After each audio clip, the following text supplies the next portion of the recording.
बस बस बस ए बस.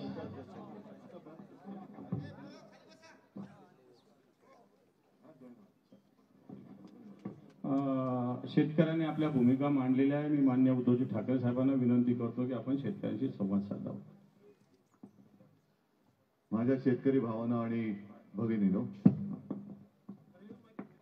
मी मराठवाड्याच्या भेटीला येण्याच्या पूर्वीच मुंबईमध्ये जाहीर केलं की या संपूर्ण मी जो काही संवाद करतोय त्याच्यात कुठे मी जाहीर सभा नाही घेणार आणि शेतकऱ्यांशी बोलतोय. 4 दिवस जरी मी मराठवाड्यात असलो तरी मला माहिती आहे की संपूर्ण मराठवाडा हा पूर्ण फिरणं हे एकट्या दुकट्याचं कामच नाहीये. मग मी काय करतोय तर सर्व जिल्ह्यामध्ये प्रातिनिधिक स्वरूपामध्ये शेतकऱ्यांची भेट घेतोय आणि शेतकऱ्यांशी संवाद साधतोय. आणि प्रामाणिकपणाने केवळ विरोधी पक्ष म्हणून आदळआपट करायची हा एकमेव उद्देश माझा नाहीये, तर विरोधी पक्ष हा सत्ताधाऱ्यांवरती एक अंकुश म्हणून त्यांनी काम केलं असेल. अंकुश कोणाच्या हातात असतो? माहुताच्या हातात असतो. आणि माहुत हत्तीवरती असतो. हत्ती जसा मदांध होतो तसं काही वेळेला हे राज्यकर्ते सत्तांध होतात आणि मग त्यांचा हत्ती उधळतो. तो उधळलेला हत्ती त्याला वटणीवर आणण्यासाठी आपल्या हातामध्ये एक अंकुश असायला पाहिजे. आणि त्या एका भावनेतून मी शेतकऱ्यांशी बोलतोय. 2 दिवस तर झाले, आजचा दिवस आणि उद्याचा दिवस आहे. मी प्रामाणिकपणाने सगळ्यांना विचारतोय, ठीक आहे आपली एक मागणी आहेच, ठीक आहे आपण सोडत नाही की यावेळेला परिस्थिती अशी भयानक आहे की कर्जमुक्ती हा एक प्राथमिक उपचार आहे. त्याच्यानंतर जी जमीन ज्याचं नुकसान झालेलं आहे तिला 50,000 रुपये हेक्टर ह्या 2 मागण्या आपल्या प्रामुख्याने आहेत. मग त्याच्यानंतर ज्यांची जनावरं वाहून गेले ते फोटो सुद्धा हृदयद्रावक आहेत. त्यांना त्यांच्या नुकसान भरपाईचे पैसे मिळाले पाहिजेत. थोडक्यात काय की नुसती शेतीची जमीन वाहून नाही गेलेली आहे तर शेतकऱ्याचं आयुष्य वाहून गेलेलं आहे. आणि त्या वाहून गेलेल्या आयुष्याला जर आत्ता आपण आधार नाही दिला तर उद्या काय करणार? मला वाटतं नागेश तुम्ही बोलत आता का आणखीन कोणी बोलले की इथे शक्तीपीठ महामार्गाचा एक घाट घातला जातोय. कशासाठी पाहिजे आत्ताच्या आत्ता शक्तीपीठ? बरं शक्तीपीठ म्हणजे काय? तर 86,000 कोटी पहिले त्याचा प्राथमिक खर्चच 86,000 कोटी आहे. तिथून तो होईपर्यंत जाईल 1.5 लाख कोटी पर्यंत. ते कमी पडलं तर आणखीन. मग त्याला एक शब्द आहे सुप्रमा, सुधारित प्रशासकीय मान्यता, सुप्रमा. आपल्याला असं वाटतं की आता सकाळी भेटले सुप्रभात, आपण बोलतो अरे सुप्रभात, तसं नाही, सुप्रमा म्हणजे सुधारित मान्यता. मग ती 86,000 कोटीवरनं जर का ते सुरू होणार असेल आणि सरकारकडे 86,000 कोटी रुपये कॉन्ट्रॅक्टरसाठी जे त्यांनी हे सगळं कुभांड रचले त्याच्यासाठी असतील तर शेतकऱ्याला देण्यासाठी पैसे का नाहीये? बरं चला ठीक आहे, शक्तीपीठ महामार्ग आहे ना, तसं आपल्या काळामध्ये हिंदू हृदय सम्राट शिवसेना प्रमुख तो समृद्धी महामार्ग पण झाला. त्यालाही विरोध होता. तेव्हा या आत्ताचे जे फिरतात नगर विकास मंत्री त्यांना कोणी ओळखतच नव्हतं. मग मला घेऊन ते छत्रपती संभाजीनगर जालना या विभागात गेले. तिथे मोसंबीच्या बागा आहेत आणि शेतकरी अक्षरशः तेव्हाही मला धाय मोकलून रडत होता की साहेब ही बघा आमची फळांनी लगडलेली ही झाडं आहेत आणि याच्यावरून आता तो समृद्धी महामार्ग जाणार. मग मी ते सगळ्यांना बोलून तो मार्ग काही ठिकाणी त्याचा मार्ग बदलला, काही ठिकाणी मोबदला वाढून पाहिजे होता. थोडक्यात काय आत्ता लक्षात येते की हे केवळ महामार्गामधल्या कॉन्ट्रॅक्टरचं उखळ पांढरं करणं आणि त्याच्यामध्ये कमिशन खाण्यापुरतंच नाहीये. तर आता जर का तुम्ही बघितलं तर शक्तीपीठ महामार्ग जिथून आपल्या त्याच्या आजूबाजूच्या जमीन कोण खरेदी करते ते बघा. म्हणजे जो विषय तुम्ही आता मांडला की सोयाबीन आता कोण खरेदी करते, कितीला खरेदी करते आणि मग खरेदी केंद्र सुरू झाल्यानंतर काय भावाने तो त्याला विकणार? म्हणजे जो फायदा शेतकऱ्याला व्हायला पाहिजे तो मधल्यामध्ये व्यापारी खातोय. तसंच आता शक्तीपीठाच्या आजूबाजूच्या जागा हे सगळ्यांचे दलाल घेणार. सगळ्यांचे आता एक आलं नाही गाजले काल अंबादासने तो विषय काढलाय अजित पवारांच्या मुलाचा विषय. हे जमिनी सगळे हे ढापणार कारण हे आखणार यांना माहिती की कुठून काय होणार आणि तेच आधी तुमच्याकडनं एकदम कमी भावाने जमीन घेणार. त्याच्यानंतर त्या जमिनी रस्ता आल्यानंतर अशी काही सोन्यापेक्षा जास्त भावाने त्याची किंमत वाढेल की शेतकरी रस्त्यावरती आणि रस्ता त्याच्या उरावरती. बरं हे इथे थांबलं तर ठीक आहे. त्याच्यानंतर त्याच्या आजूबाजूचे उद्योग व्यवसाय आणि त्याच्याही पलीकडे त्याच्यावरचे टोल नाके. त्याच्यावरचे टोल नाके. तर हे सगळं मोठं फार घाणेरडं चक्र आहे.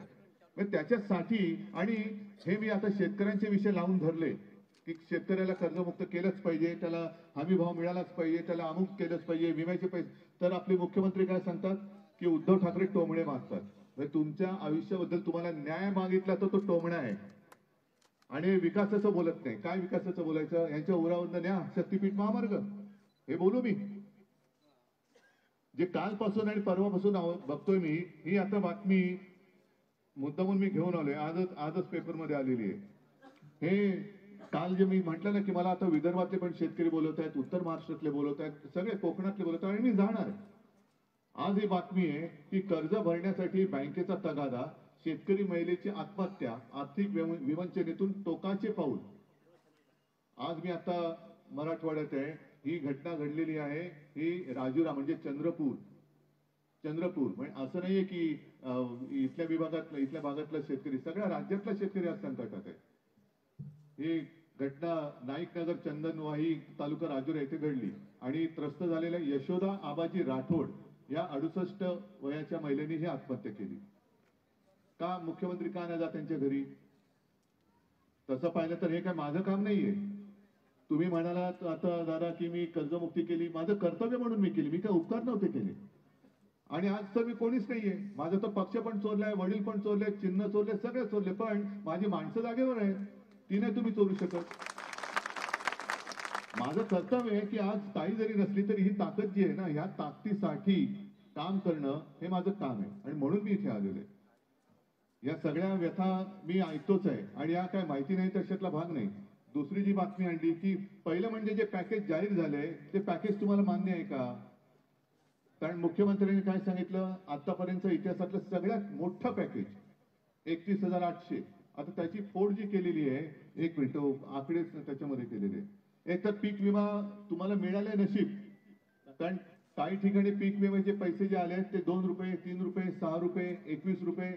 आणि महत्वाचं म्हणजे त्याचे जे काही मदतीसाठी ट्रिगर होते ते ट्रिगरच काढले. आता ट्रिगर काढल्यानंतर मिळणार काय? मग जे रोज बातम्या येत आहेत, आज 7,000 कोटी सोडले, उद्या 2,000 कोटी सोडले. बरं, हे जे पॅकेज आहे याच्यामध्ये सुद्धा 2,200 कोटी आधीच्या पॅकेज मधले टाकले. म्हणजे हे यांचं पॅकेज जिहाद आहे की काय? हा मोठा म्हणजे पॅकेज घोटाळा आहे हा मोठा. म्हणजे शेतकऱ्याचं एका पावसामध्ये सगळं वाहून गेले आणि आता हे सरकार आहे ते मदतीचं ठिबक सिंचन चालू आहे. थेंब थेंब थेंब थेंब थेंब थेंब म्हणजे ते दाराकोंडकेंचं गाणं होतं ना, तशी यांची मदत थेंब थेंब गळ झालेली आहे.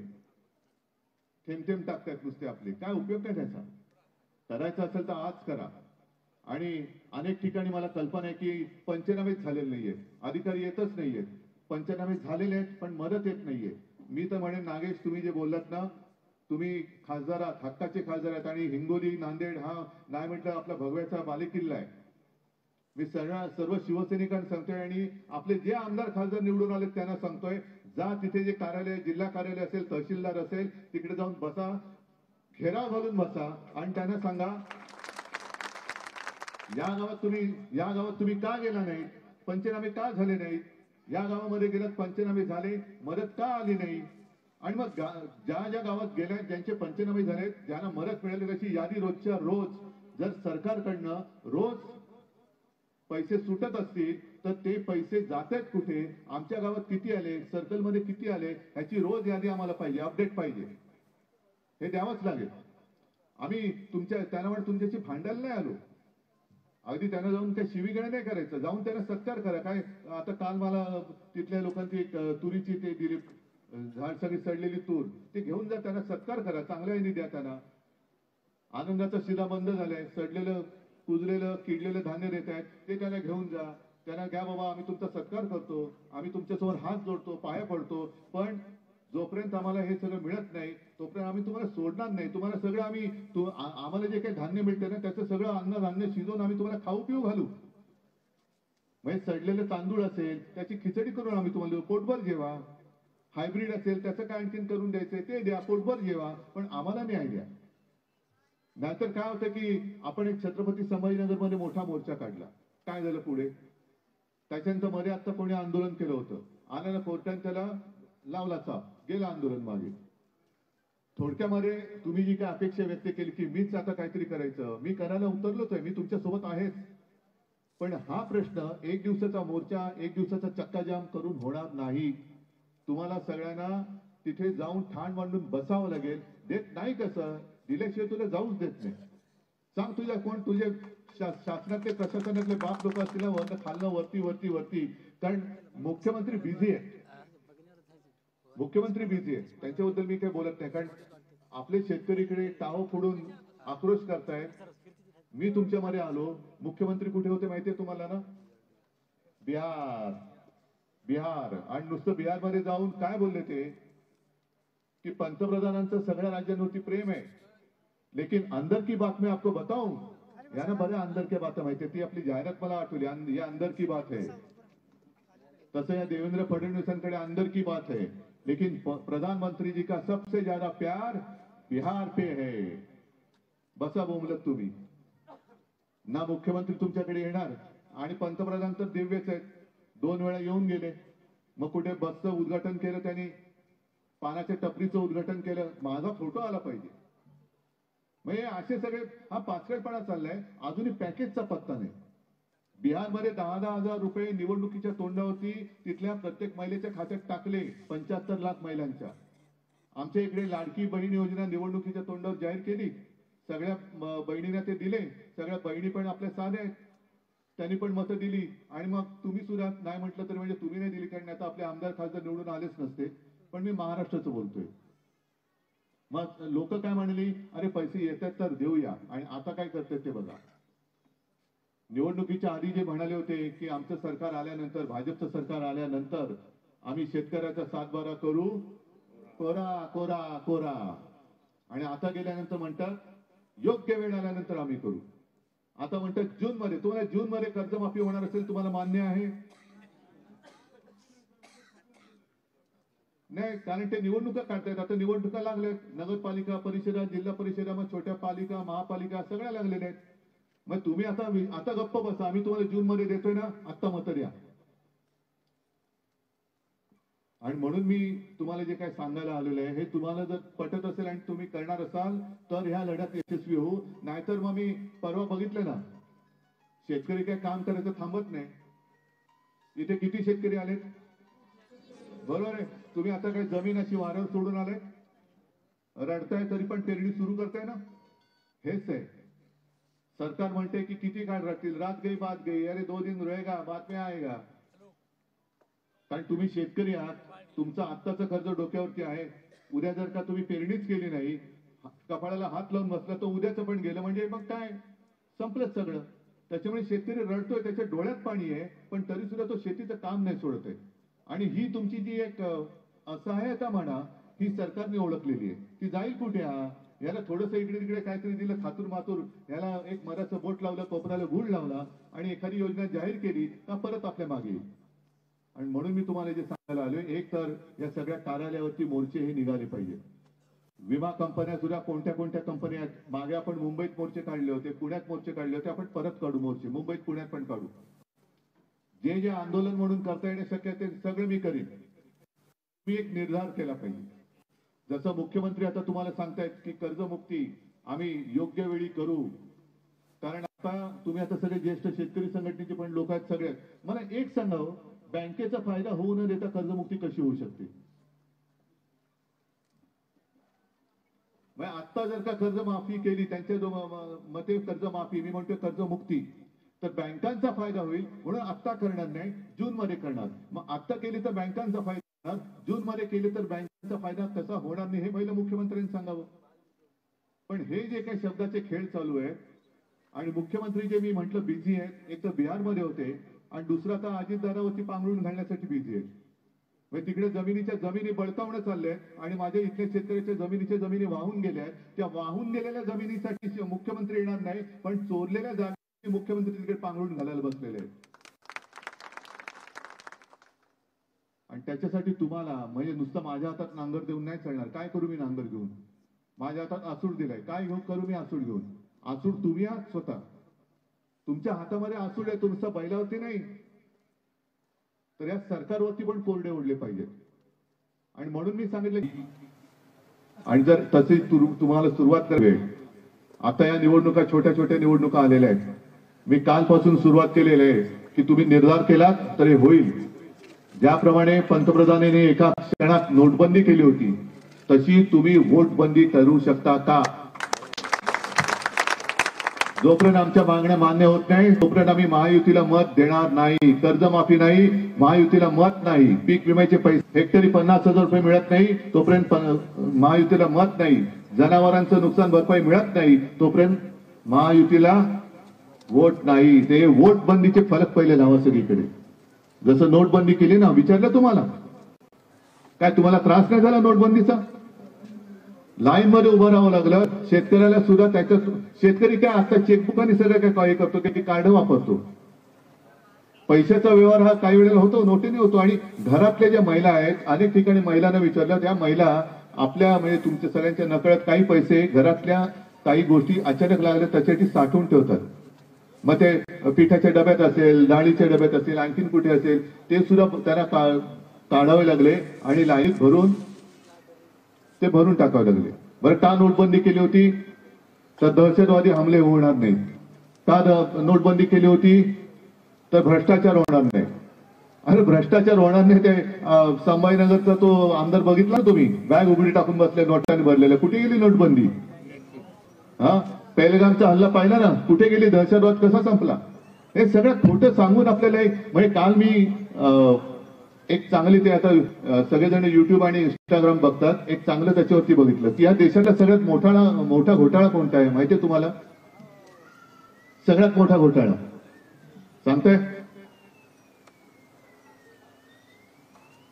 कोणालाच कळणार नाही, पण मला शब्द आवडला, संभ्रम घोटाळा. संभ्रम घोटाळा म्हणजे तुझा रक्षक मीच आहे, हिंदुत्वाचा पाईक मीच आहे, देशभक्त मीच आहे, शेतकऱ्यांचा त्राता मीच आहे. हा जो संभ्रम या भाजपने केला, हा संभ्रम घोटाळा हा सगळ्यात मोठा घोटाळा आहे. हा सगळ्यात मोठा घोटाळा, संभ्रम घोटाळा. बाकीचे घोटाळे नगण्य आहेत, पण हा संभ्रम केला म्हणजे काही केलं तरी आपण दुर्लक्ष करतोय. किती पैसे डोळ्यात एकच पैसे खातायत, बॅगा उघडून बसलेत, दारूचे परवाने, ड्रायव्हरच्या नावाने जमीन लागतायत, काही करतायत, पण आपण आपल्या संभ्रमाच्या घोटाळ्यात डोळे बंद. काही होत नाही. हा संभ्रम घोटाळा पहिला दूर करा. आणि पहिलं मी तर नागेश आणि आपले इथे एक दोन आमदार आले असतील सगळ्यांना सांगतोय की तुम्ही या तहसील कार्यालय असतील, ज्यांच्याकडे पंचनाम्यांची जबाबदारी आहे, ज्यांच्याकडे ही मदत वितरित करण्याची जबाबदारी आहे, त्यांच्या कार्यालयात जाऊन ठाण मांडून बसा. जा तुमच्या पालकमंत्र्यांना सुद्धा जाब विचारा. त्यांना पण हे सगळे या धान्याने शिजवलेलं अन्न आहे ते त्यांना घेऊन जा. पालकमंत्री म्हणून तो टरेबाजी करतो, झेंडावंदन करायला येतोस. हा, सगळे तुला इकडे सलामी घ्यायला येतोस, सगळे कॉन्ट्रॅक्ट सगळी तुला पाहिजेत म्हणून तू येतोस. पण मग शेतकरी जेव्हा आक्रोश करतोय तेव्हा तू माझ्यासोबत उभा का राहत नाहीस? विचारा त्याला, जा विचारा. तुम्हाला मी बोलता करायला आलेलो आहे. बोला तुम्ही बोला. आतापर्यंत किती 10 मन की बात ऐकली, आता सगळ्यांना जन की बात कळू द्या. लोक काय म्हणतायत, आणि ही जेव्हा कळेल त्यावेळेला तुमच्यावरचा अन्याय दूर होईल. आणि तो अन्याय जेव्हा दूर होईल आणि तुम्ही असेच जर का ठाम राहिलात तर उद्या कोणाचंही सरकार आलं तरी तुमच्यावर अन्याय करण्याची त्याची हिंमत होणार नाही. मी जे बोलले ते पट्टे करणार आहात? कधीपासून वोटबंदी सुरू करणार?